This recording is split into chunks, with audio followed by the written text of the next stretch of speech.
Assalamualaikum warahmatullahi wabarakatuh. Perkenalkan, kami dari kelompok kelima. Di sini saya bernama Bintang Aurelia Jaya Laksana dengan NIM 67052220082. Saya Bintang Percaya dengan NIM 67052220075. Dan saya Yoranur Fajar Anugrah dengan NIM 67052220060. Di sini kami akan menjelaskan tentang judul tugas kami yang berjudul Vulnerability Analysis. Yang pertama itu ada bab pengantar. Pada lab sebelumnya dilaksanakan pengujian sistem oleh tim penyerang dan pelindung. Pada lab 5 ini, kami diperankan sebagai penganalisis informasi yang telah dikumpulkan. Sebagai pentester, tahapan akhir dari vulnerability melakukan penelitian mendalam dengan bantuan informasi yang diperoleh selama tahapan footprinting dan scanning. Perannya yaitu menilai kerentanan pada suatu sistem, membantu dalam melakukan evaluasi dan solusi masalah yang terjadi. Informasi yang diperoleh membantu pentester mengidentifikasi kelemahan yang dapat dieksploitasi dan memprediksi efektivitas langkah-langkah keamanan tambahan dalam melindungi sumber daya informasi dari serangan. Selanjutnya itu ada vulnerability analysis itu sendiri, adalah kelemahan, celah, atau cacat pada suatu sistem, perangkat lunak, jaringan, atau proses yang dapat dimanfaatkan oleh pihak yang tidak berwenang, seperti peretas untuk mendapatkan akses, mencuri data, atau merusak sistem. Selanjutnya itu ada Nessus. Nessus sendiri adalah solusi penilaian untuk mengidentifikasi kerentanan dan malware yang dapat digunakan untuk menembus jaringan. Nessus melakukan penilaian kerentanan, konfigurasi, dan kepatuhan. Lalu ada Nikto. Nikto adalah alat open search untuk pemindaian kerentanan vulnerability scanner yang dirancang untuk mengidentifikasi kelemahan keamanan pada server web.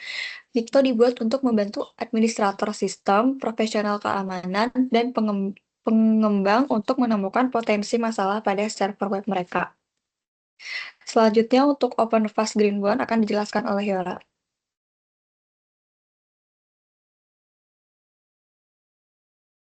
Selanjutnya ada OpenVAS Greenbone pada lab 2. OpenVAS itu alat pemindai kerentanan yang sifatnya open source dan gratis.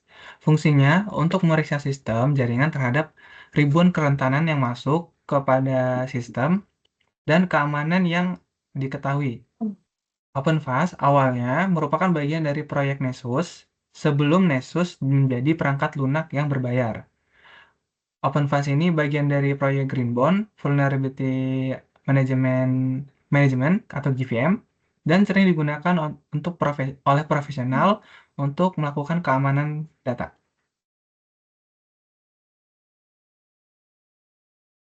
Selanjutnya ada National Vulnerability Database. National Vulnerability Database ini isinya itu berupa informasi secara online, bisa diakses di mana saja dan gratis. Basisnya itu data resmi dan publik yang dikelola oleh National Institute of Standards and Technology atau NIST di Amerika Serikat. Jadi semua data-data ini sudah terverifikasi secara nasional untuk kasus-kasusnya. Digunakan untuk menyimpan dan menyediakan informasi rinci tentang kerentanan, keamanan dalam perangkat lunak, perangkat keras, atau sistem jaringan lainnya.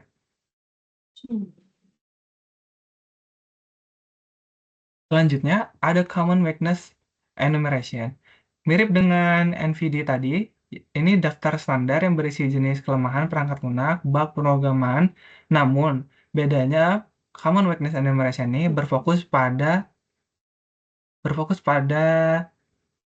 apa sistem dan pola permasalahan dan kerentanan yang terjadi. Selanjutnya, Berikut materi yang kita sampaikan, kurang lebihnya mohon maaf. Billahi taufiq wal hidayah. Wassalamualaikum warahmatullahi wabarakatuh. Selanjutnya akan ada demo yang akan dijelaskan oleh Bintang Tricahya. ya Kang, nggak apa-apa. Apakah sudah terlihat? Sudah Kak. Oke, pertama langkah-langkah pertama ini lab 2 tak 1 yaitu menggunakan OpenVAS Greenbone. Pertama kita masuk dulu ke Kali Linux kita.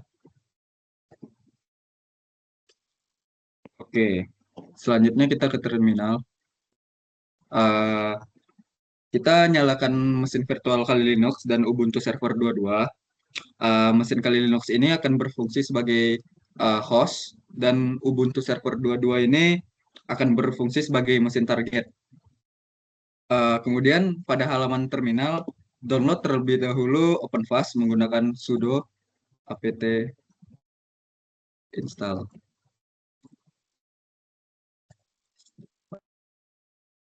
Pas. Nah, karena di sini OpenVAS saya sudah ada, jadi saya tidak perlu menginstal lagi. Kita langsung saja start OpenVAS-nya menggunakan komen sudo gbm.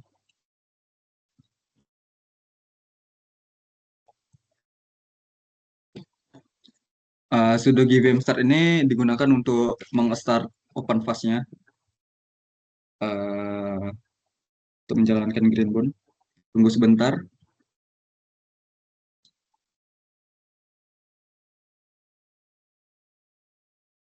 Oke, di sini OpenVAS kita sudah aktif. Lalu kita masuk ke localhost Greenbone-nya di 127.0.0.1 dengan port 9392. Di sini kita masukkan username admin dan passwordnya.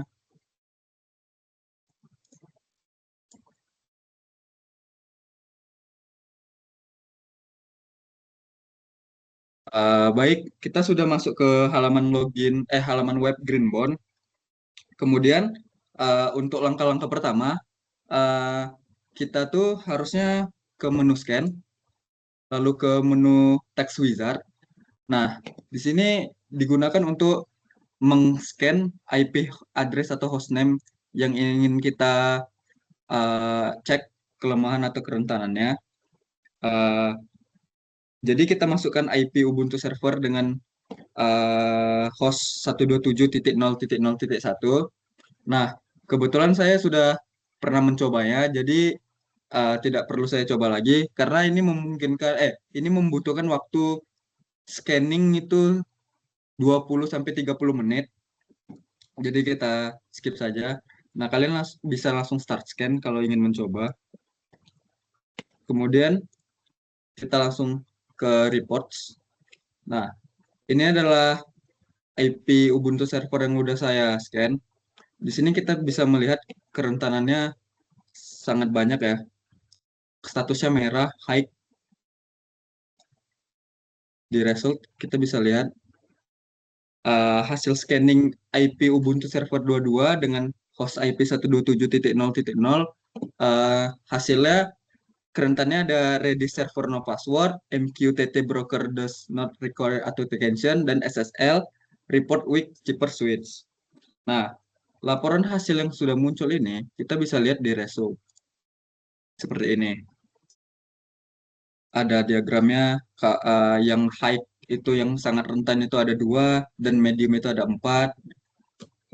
Kita bisa langsung lihat ringkasannya bahwa terlihat di sini ringkasannya informasi umumnya bahwa nama kerentanannya ready server no password, tingkat keparahannya 7,5 atau high, lokasi host IP-nya 127.0.0.1,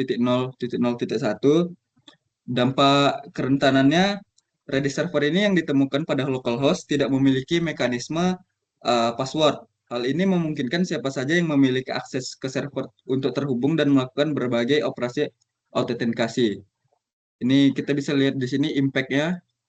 Dampak kerentanannya ini dapat dimanfaatkan oleh penyerang untuk mengakses informasi sensitif, memodifikasi konfigurasi sistem, dan menghapus data penting.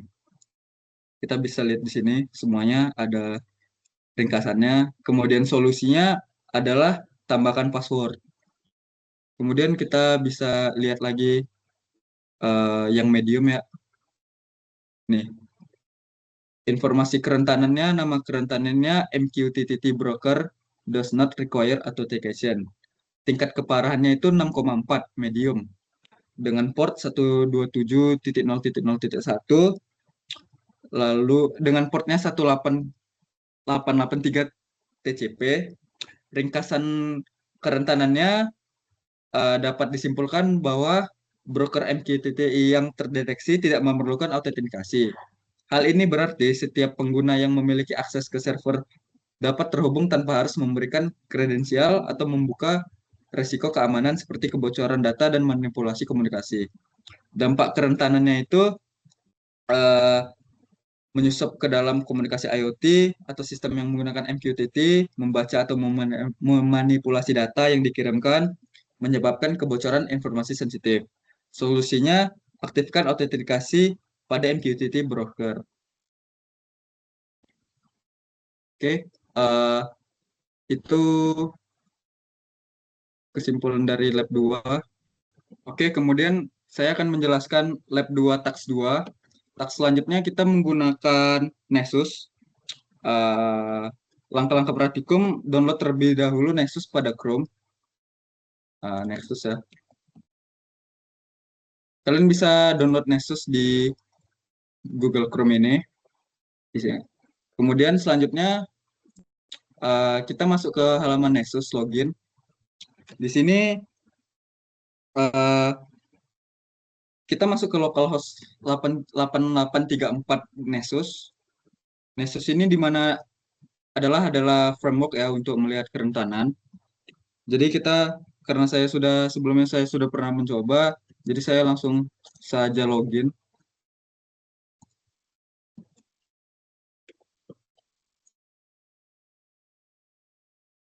Oke, di sini saya sudah masuk ke dalam halaman dashboard dari Nessus. Kemudian jika kita ingin meng-scan, kita langsung saja new scan. Nah, di sini banyak template scan-nya, ada basic network scan, advanced scan, atau host discovery. Di sini kita menggunakan web application test, yaitu untuk mengidentifikasi kerentanan dan risiko keamanan pada aplikasi web. Kemudian kita isi nama itu dan domain web target. Di sini kita ingin menyerang web tes php.vulnerabilityweb.com, yaitu web yang pernah kita retas juga di praktikum. Jadi langsung saja. Kemudian hasil pemindaian scanningnya menunjukkan bahwa ada 44 kerentanan yang dimana dikategorikan berdasarkan tingkat keparahannya, yaitu ada critical 2%, critical 2, height-nya 14, kemudian medium-nya 11 kerentanan, low-nya 2, dan infonya 22 info kerentanan. Kemudian, kerentanan dengan tingkat kritikal dan height memiliki prioritas tertinggi untuk segera ditangani, karena berpotensi menimbulkan dampak serius terhadap keamanan sistem. Diagram pie pada laporan juga menunjukkan distribusi kerentanan berdasarkan tingkat keparahan. Oke. Di sini dapat kita lihat pemindaian berhasil mendeteksi berbagai kerentanan yang membutuhkan detail atau sebagai berikut. Di sini kita mendapatkan IP-nya 44.228.249.3 dengan DNS test.php.vulnerabilityweb.com. OS-nya menggunakan Linux kernel. Di sini waktu mulai pemindaiannya di hari tanggal 28 seingat saya scanningnya. Kemudian kita masuk ke dalam satu contoh ini kerentanan di mix. Nah, di sini PHP sebanyak 23 potensi kerentanan terkait PHP termasuk masalah konfigurasi dan keamanan. Di sini bisa kita lihat. Kemudian di medium ada 5 kerentanan seperti browser web, directory server dapat diakses tanpa otoritas yang memadai, berpotensi membocorkan informasi, CGI, dan masih banyak lagi. Banyak info-info seputar kerentanan di sini. Kita bisa lihat dan detail ya. Seperti ya deskripsinya ada, solusinya ada. kemudian ya sama solusinya. Oke, kita coba analisis satu solusi kali. Sabar. PHP. Nah, kita analisis PHP Unsupport Version Detection, soalnya ini kerentanannya yang paling kritikal, yang paling uh, berbahaya. Nah, kerentanan ini terjadi karena penggunaan versi PHP yang sudah tidak didukung oleh vendor, yaitu PHP 5.16 versinya dan PHP 56.40 yang masing-masing telah mencapai akhir dukungan pada tahun 2006 dan 2018. Ketidakmampuan vendor untuk memberikan pembaruan keamanan pada versi ini meningkatkan risiko eksploitasi oleh penyerang, seperti serangan jarak jauh dan pengumpulan sistem. Bisa dilihat di sini PHP-nya tidak mensupport lagi ya. Solusinya adalah upgrade to version of PHP that is currently supported. Solusinya upgrade ke PHP yang versi baru. Pembaruan ini penting untuk mengurangi risiko keamanan dan memastikan server tetap terlindungi dan dari kerentanan yang baru. Seperti itu. Sekian lab 2, task 2.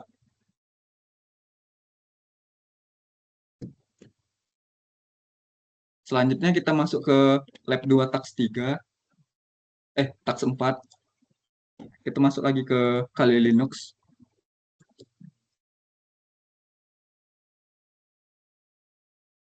Nah, di lab 2 task 4 ini kita menggunakan Nikno, yaitu scanner Nikto.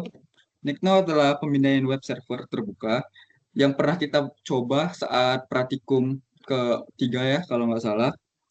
Nah, Nikto ini pertama-tama pastikan Nikto sudah terinstall di Kali Linux, yaitu apt install Nikto.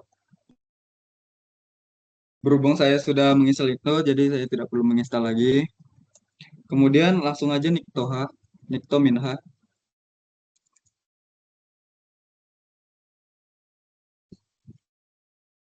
Nah, Nikto Minha ini digunakan untuk memberi bantuan mengenai parameter apa saja yang digunakan untuk scanning menggunakan Nikto. Sini bisa kita lihat min config plus dan masih banyak lagi. Nah, di sini kita menggunakan tuning plus, scanning tuning.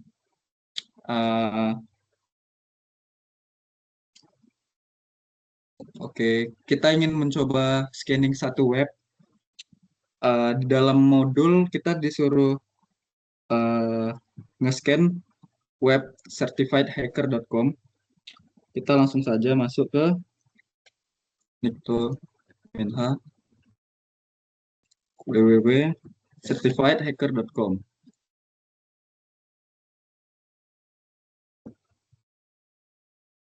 Karena parameter yang ingin kita gunakan adalah tuning, jadi kita ganti jadi tuning X.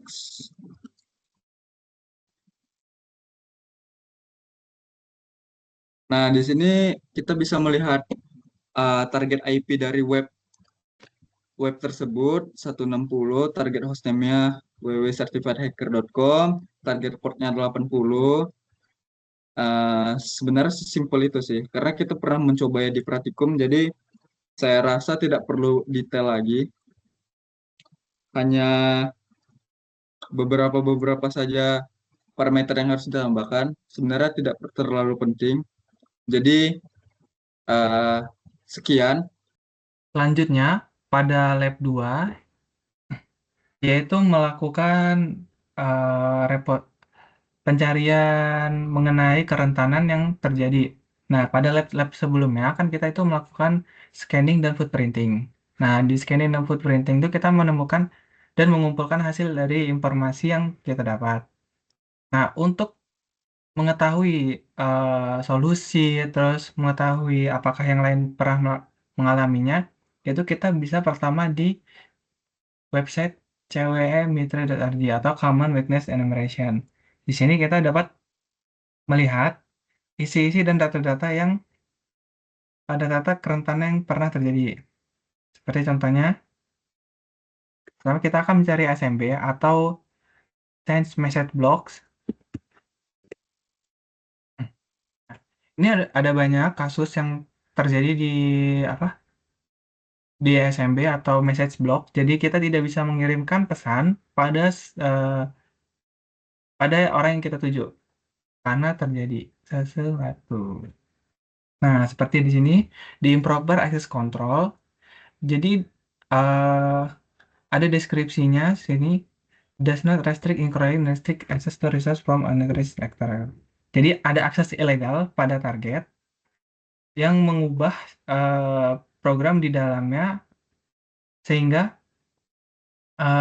target tidak mendapatkan informasi tentang message dari orang lain. Seperti ini, begini, itu. Ini ada apa? Yang mirip-mirip kasus yang mirip-mirip dengan access control.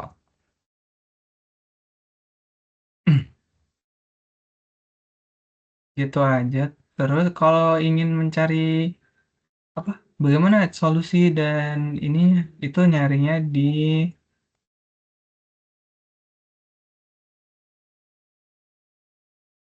kita cari konseptual.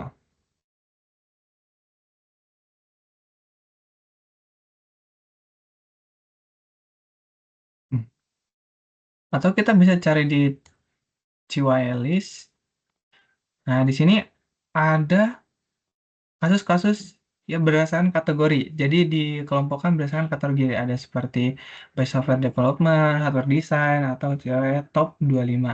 Seperti yang saya bilang tadi, kalau cewek ini dia hanya berfokus pada pola permasalahan dan pola desain kerentanan yang terjadi. Jadi tidak spesifik pada perangkat lunak.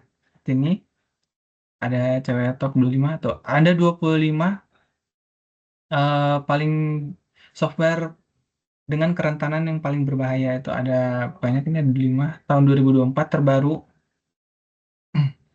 Seperti itu aja cewek ini isinya. Selanjutnya ada CVE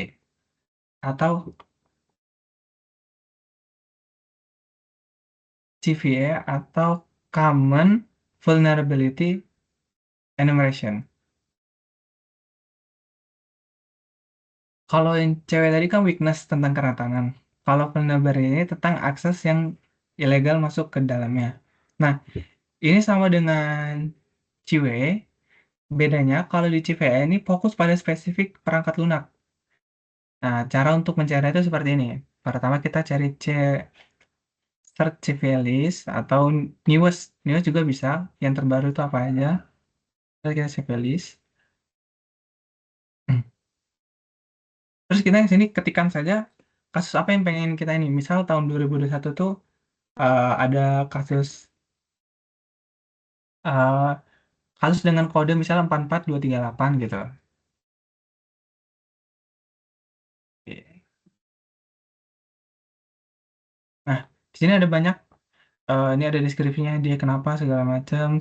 Misal kalau ini, hmm. Nah di sini dia mendeskripsikan tuh terjadi workflow automation, factory segala macam. Ada skornya, di sini ada penilaian kalau kerentanan itu 6. Sebenarnya yang paling bagus kerentanan itu di bawah 3. Itu berdasarkan standar internasional saat ini. Ada referensinya. Kalau kita ingin melihat solusi dan itu ya segala macam tuh tinggal cukup klikkan saja di sini. Nah, di sini ada. Nah, di sini kita bakal masuk ke cewek seperti yang tadi dia ada konseptual dan pengelompokan kategorinya pengelompokan kasus berdasarkan kategori.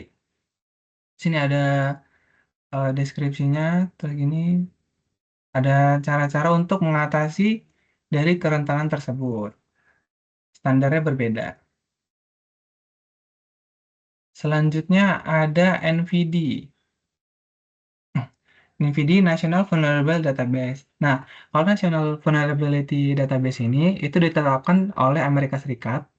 standarnya secara internasional ditetapkan oleh Amerika Serikat. Jadi semua kasus yang terdaftar di sini sudah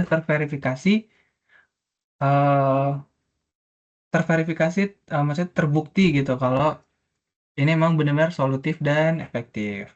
Nah, misal kita pengen cari kasus, buat kasus ya, kasus apa ya? Nah, kayak gini lah. Misal 20 skor, penilaian terakhir dari peneliti IDS yang terbaru, yang ini.